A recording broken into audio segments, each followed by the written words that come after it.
Okay, Monday morning in the kingdom, and it's chilly out here. I got the me phone inside the whole shack. Can you tell? Yes, this way, that way. Oh, the weather stripping. That should be trademarked by the king of obsolete. Oh, yes, I had to block somebody on drama book there because he said that I write books and it's plagiarism and all that crap. Well, guess what? Block. Yes, Amazon will not allow you to load up other people's stuff. Trust me, I know because I had one of my books, how'd you say, featured on my website, and they found it, and then they found my other black covered books, and they found those, so I had to send off legal letters to Amazon stating that that is me. Yes, me. That's like I said on that Ice Road Trucker show, there is only one of me, and that's me. All right, this morning we woke up to minus 18, but feels like minus 27. And on the yo-yo scale, minus 5, but feels like minus 16. Ooh, that's a big mathematical drop or increase, yes. Also, too, my fridge, I'll do a video on it when I go in the house. I think it was built for Snow White and the Seven Dwarfs. Yes, the Disney movie, not the X-rated movie. Yes, the Disney movie from 1937. And I'll demonstrate why is that. Also, too, Snow White is a good song by Street Heart out of Winnipeg. Yes, back in high school, they were a band that came all the way from Winnipeg to Brandon, Manitoba and played at the Crocus Plains High School in the gym. Yes, that's before they became famous. And they played all these great songs which we thought had a good beat to them. And then we heard it on the radio. Yes, we heard it on the radio. So they went on to become successful, just like that band, Harley Quinn. I don't know if it was from the Harlequin romances. Mother used to read those books. And then when we got older, we couldn't figure out why she read them. There was no pictures in them. And then we read the naughty words. Oh my, she was living in a fantasy. Oh well. All right, let's back up. We're not sure what we're going to do today. Probably plow a little bit of snow, yes, and get firewood. Yes, just like our forefathers and our fathers before us or whatever. That's all we do is work to survive. Yes, survive, that's all it is. We have the wood stove going in the hoe shack here. Yes, there it is. And over here we have the wood stove going in the shop. Bring it up to nice and toasty warm in there. Yes, and this morning we have to pay some bills online. Yes, my Starlink got paid last night at midnight. So we have to pay the phone bill and some hydro and everything. And then the money's all gone. Oh, well, we'll have to work harder and get some more. Well, I better go. Here comes the boss. Okay, that was a quick walk on the South Trails with the dogs. Yes, they beat me back to the shop. I don't know why. So we got the wood stoves going. And also, too, notice how the cord is laid out. Yes, the cord. It's not curled up or anything like that. And there's my note from last night. Drunk me wrote me, a sober me, a note. And we need to plug in the cursor reverse plus the screw gun. Yes, the screw gun. Yes. All right. So we had that cord inside the shop thawing out, and that was from the great power outage of 2024. So it was coiled up and hanging in the shop. Okay, so I brought it out. I stretched it out long. Yes, you don't want it coily because when it gets cold, or it's cold now, it'll be just a nightmare to deal with. We have plugged in the curse of reverse, and he has the second USA farm tractor motor from Graves Tractor Sales or salvage in Zumba Falls, Minnesota, I think it is. Yes, correct me if I'm wrong. So you notice we clean the snow off the hood and not anything else, like, or the windshield or anything like that. Yes, the windshield, we're going to need that today because the bugs are going to be bad. All right, so we clean the hood off because the block heater will warm the hood up and then the snow will melt and go down the side panels and make icicles. Yes, and we can't use them to make coffee water. Yes. All right, let's go in the house and check out the fridge. Yes, Snow White and the Seven Dwarfs. Okay, we're in the house and the fridge looks a little different. How would you say, with not the magnets from Rock Auto? It's like seeing a person, how would you say, before they got all their tattoos, like an old photo of them, now that they're all tattooed up. Also, too, Blackie Lawless from the band Wasp, it appears he has no tattoos. Very strange. Whereas the other fellow, Chris Holmes, he has lots of tattoos. All right, so here's the fridge. We have it working. Also, too, we buy damaged fridges, okay? It comes custom whacked and everything on the bottom. There's lots of dents on the other side. But that's the way we buy it, because if we bought a perfect fridge and get it shipped to the end of the world, it'll come with dents. All right, so the freezer's working good. Everything is happy. The cups are frozen. Yes, so we're good to go. We didn't put it all way back together because we have to take it apart to thaw it. All right, so everybody brace yourself. Snow White and the Seven Dwarfs, and we look way down. Yes, that's why we put it up on stilts or whatever, on frickin' real. Like, this thing is so uncomfortable. The staff will come after lunch, we'll put it back up on its pedestal, and life will be normal again. All right, let's have some coffee. Oh wait, I'm retired, so we can put some beverage in it. Monday morning in Hooville, it's just after 10 a.m. and as you can see, there's not much of a sun yet. It's actually pretty cloudy out, at least it's not snowing. There's no wind as well, which is nice, or else it would be a lot colder. So let's head inside, let the dogs out, and wait for 1 p.m. I already have a fire going, so the house is nice and toasty warm. I think we're going to be doing some snow today over in the kingdom and getting some more firewood ready. 12 p.m. and I'm just getting ready to make lunch. I think I'll have craft dinner today since I have a few boxes of those and I don't really feel like cooking. So let's head inside, let the dogs out, make lunch. Then at 1 p.m. I'll do the weather, get the skidoo out and the toboggan because I have to go get some fuel, then head to the kingdom. Almost 1 p.m. and I just finished up lunch and got the skidoo out. This is the temperature we're sitting at right now. It's negative 16 degrees Celsius, which is 3 degrees Fahrenheit. We even had the feels like on the bottom. It looks like it's trying to snow out here, so let's head inside, let the dogs back in, and go over to the kingdom, get some jerry cans, and head up and get fuel. Just after 1 p.m. and I made it to the kingdom. Now I'll head up back into Hooville with the jerry cans and fill them up, and I'll top up the skidoo as well. So let's get going and see how much this is going to cost. Almost 2 p.m. and I just made it back to the kingdom. I had to come in the back gate because there's a big windrow in front of the kingdom, so I can't jump over that with all the gas and the toboggan here. This is the price for everything. I'm not sure if you can see that. Now let's drop everything off and head on inside and see what we're doing. Just after 2 p.m. we got all the jerry cans put away. Now I'll head down to the shop and we're going to plow with cursive reverse beside the hoe shack where Thor messed up, and then we're going to head into Hooville and do my snow. Down beside the hoe shack now, and this is what I was talking about when I said Thor messed up the driveway a little bit. Kind of got some big ruts here, and that's hard to walk in when you're trying to do snow or walk the dog, so my dad will bring cursive reverse over and just pull it back and smooth it out.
Almost 2:30, we just finished plowing in front of the hoe shack here. We didn't have to do very much to smooth it out. Now my dad's going to check the hydraulic oil on cursive reverse, and while he does that, I'll head into the house and lock everything up, and then we'll make our way into Hooville.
almost 3 p.m. we made it into Hooville, no problem. Now my dad will quickly clean up the front of the yard here and then go around to the back because there's a big snowdrift back there as well, and if we don't clear it out now, more people will continue putting snow there.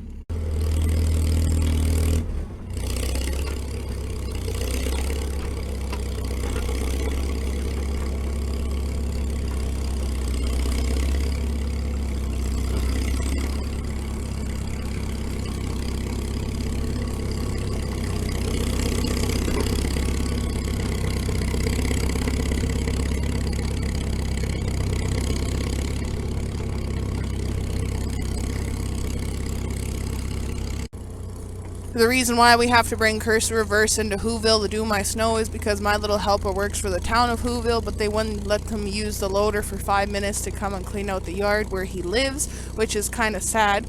Out of the hatred for us, I'm sure that's why they wouldn't let him do it, but yet they would let him do other stuff around Hooville, which is kind of strange, but that's okay. We worry about ourselves, and we have the cat.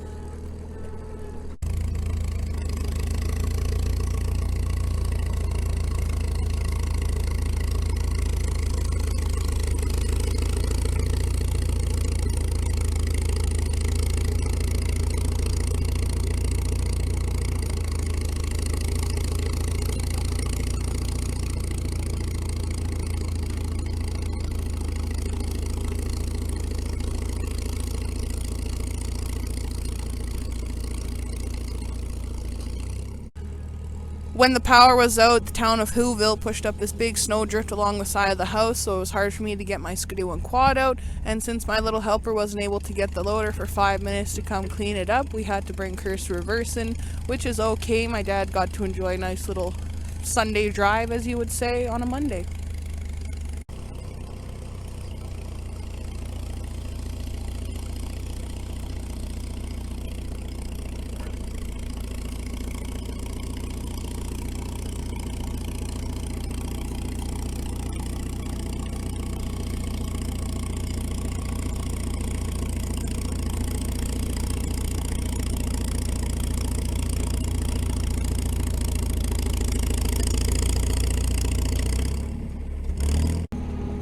Now my dad is just doing a quick little cleanup to smooth it out, then we'll head back around behind the house because there's a big snowbank over there as well. Someone dumped a bunch of snow in my backyard when they were cleaning up Hooville, which isn't good because once they start dumping there, they're going to continue dumping snow, and that's just more for me to move.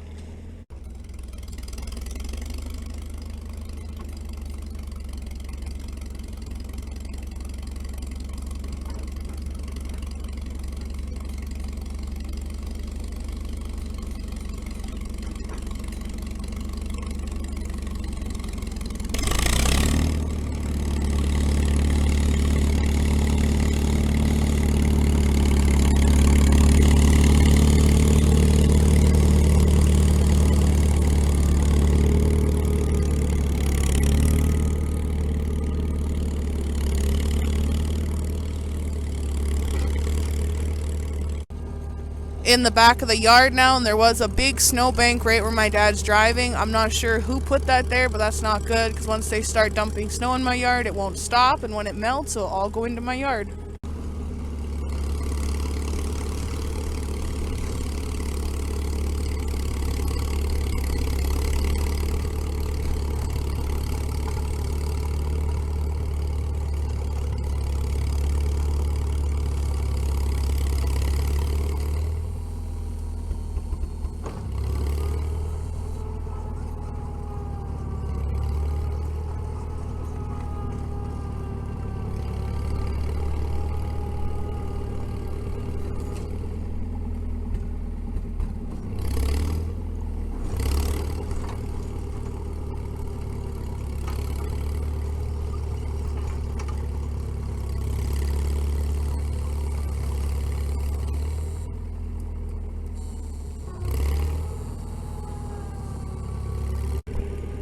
Also, when they come to pick up my garbage, there was a big snowbank in the way, so that's just another reason for the town of Hooville not to pick up my garbage, because the snowbank's in the way, which they most likely put there, and now they won't take my garbage because of the snowbank. So if I don't remove it now, it just gives them another reason to not want to do something.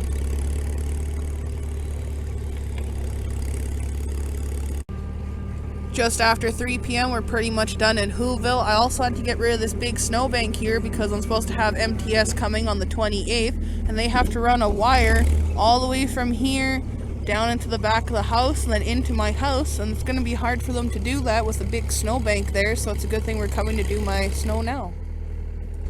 Now we'll head on back to the kingdom and do some firewood.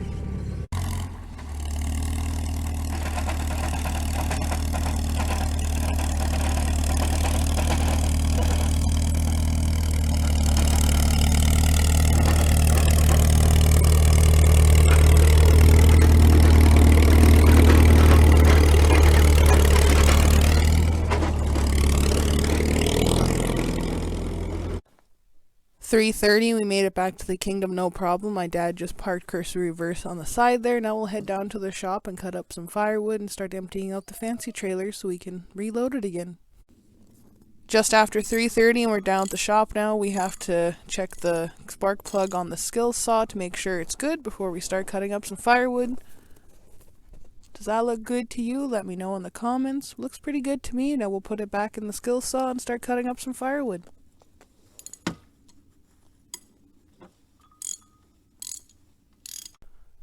4 p.m. we pretty much got the fancy trailer emptied. Tomorrow we'll take it in behind the house and refill it again and drag it back over here so we have more firewood. Now let's head inside, grab my dog treats, and go back to Hooville and do the weather at 5 p.m. Okay, 4:30 in the kingdom. Yes, it's getting dark out here. All right, so we took the little cursor reverse to Hooville. Yes, it's pretty sad when we have to go into Hooville to plow frickin' snow on frickin' real. But that's the hatred towards they have towards us. And well, we don't care about them. We live our own lives. Yes. So driving the cursor reverse is not that easy. All right, so down here, this is the famous Black Cat. It's a long track. And it's a smooth ride, like you don't spill your beer. I mean, your coffee, yes. But down here, all right. I crouch down, see the front idler? That's the roller there. And then you have all these rollers and the sprocket. Guess what? They're all touching the ground. The track is touching the ground, so it gives it a smooth ride. All right. So on the little TD6 over there, okay, I'll stand up. I won't film my standing up because I'll fall over. Okay, I'm over on the ground or kneeling down, yes, and here's the cursor reverse. So we have 4 rollers on the bottom there, and then it kicks up for the idler at the front, and it kicks up for the sprocket at the back. So in other words, the track is only touching on the 4 rollers. So as we call it, galloping. Yes, galloping, like a horse, you know? You know, like when you're on the farm there and you ride a horse? Yes, and you get to go along and you're just bouncing. So that's what these little TD6s do. Yes, they bounce. They gallop when you're in hard ground and in road gear, okay? But also, too, the cursor reverse has the second ag motor. Yes, the farm tractor motor from the United States of America. And everybody says, oh, your diesel's acting up. Just get a farm tractor motor, they'll bolt right in. Not. That was lies. They forgot to tell you, it'll bolt right in after about 20 hours of manufacturing and farting around, because if you don't, that's if you have the pieces. But we had to spend a lot of time making the pieces, all right? So we have problems with the hand throttle up here. Right there. I got to tighten it up because it's not holding itself. But the main thing is, with this thing here, I was able to push the snow in second gear and then bump the throttle up for backing up in reverse. Because you have to remember, these cats have a very slow reverse. So that's why you try not to do backing up too much. Caterpillar was far more advanced. They had a Johnson bar. So whichever gear the transmission was in, you went the same speed backwards. So the little cursor reverse worked out well. And this blade here is the only blade we have in the kingdom. So when you angle it, you can adjust it. Because when the blade turns, okay, it goes up and down, all right? So the plow truck has his hanging on a cable. So when you turn the blade, you drop the blade, and it self-centers. It makes it level. But this one here has these pins and notches, so you got to get it lined up just about right. So it worked out pretty good. We're very pleased. And he's finally earning his keep in the kingdom, because he was pretty useless. He did nothing for about the first 25 years of his life here. And now he's becoming productive. Yes, productive. Okay, the staff didn't record the fridge here, so it's up in the air back where it was. We're going to have to adjust and make arrangements. All right, the only way we can afford to buy bread up here is when it's 50% off just before it goes moldy. Yes, so let's open the fridge door. Look at that, nice and high. We got to make some dog treats. And over here, look at that. That bottom shelf is dog treats. We buy that stuff on sales for dog treats only. And we got the Kool-Aid, so we can have a victory drink tonight. And that's the dog's food dish in the back, and then their water dish that says the soups and all that stuff. All right, let's go check on the flags. 5 p.m. and this is the temperature we're sitting at right now. It's still negative 16 degrees Celsius, which is 3 degrees Fahrenheit. We even had the feels like on the bottom. It was a pretty nice afternoon, but the wind picked up towards the end. So let's head inside, let the dogs out, make supper, and end my day. Okay, we're done for the day. We had a successful day. Like, we didn't plan on going to Hooville. We figured we'd doing snow around the yard here, plus more firewood. This trailer will be empty tomorrow, so we can change it out. Ooh, yes. And I haven't stocked up the wood stove because there's no smoke. Yes, look at that. Smokeless. It's smokeless. Yes. All right, let's keep scrolling here. Oh my, it's dark. All right. I did untangle the flags this morning, but there's no wind, so they're in their natural state of being limp. Oh, well. Well, let's go walk the dogs, drink some vodka with some cherry Kool-Aid, and we'll talk to you later.